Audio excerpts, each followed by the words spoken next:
Hej og velkommen til. I dag vil jeg vise hvordan man joiner Undead.dk's Teamspeak server. Til at starte med skal vi hente Teamspeak, så det gør vi ved at gå op i fanen og skrive teamspeak.com.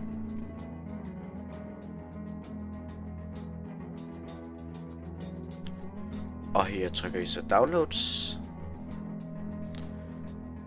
Så skal jeg vælge den klient der passer til jer. Der er både Windows, Mac og Linux og mange andre.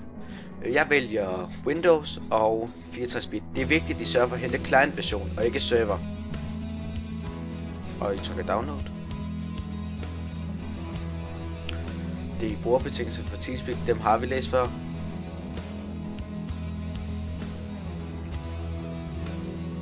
Her spørger det så, hvordan I får frem til Teamspeak. I kan vælge at sætte hak i et af felterne, som passer, eller bare springe over. Der er så et download-link, tryk en gang på det, og jeres download vil begynde.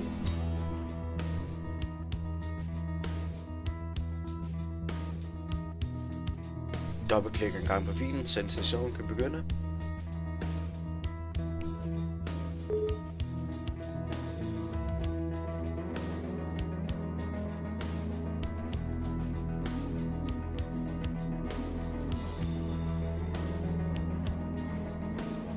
Og tryk næste en gang, og næste, eller agree.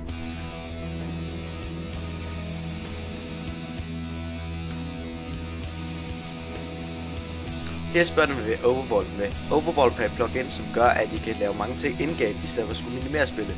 I kan snakke Skype, snakke Teamspeak, skrive chats osv. uden at skulle minimere spillet. Det kan være meget praktisk i nogle tilfælde. Og jeg har det allerede installeret, så derfor vælger jeg at springe det over denne gang. Og næste igen. Og installationen begynder.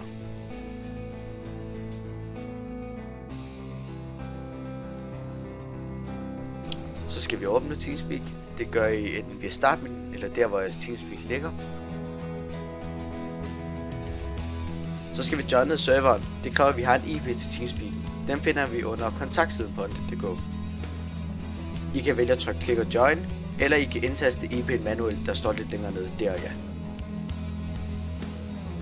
Og I trykker OK. Så er vi connected til Teamspeak serveren. Vi skal dog lige sætte vores indstillinger op, så andre folk kan høre jer, og I kan høre hvad de siger. Det gør jeg ved at trykke på settings og options. Så er I capture indstillingerne, deres mikrofon. Vi anbefaler jer push to talk til, og I har bindet knap, som I kan trykke og vælge der. Jeg har højre kontrol. I kan lige lave en test, det er længere nede, hvor der står begin test, for at se om det virker. Så er der playback, det er hvor jeres lyd kommer fra. Der er igen valgt mit headset. Og I kan lave en test. I kan også lege med de andre indstillinger som Teamspeak har, men det lader op til jer. Vi ses på Teamspeak serveren og in-game. Tak for at I så med.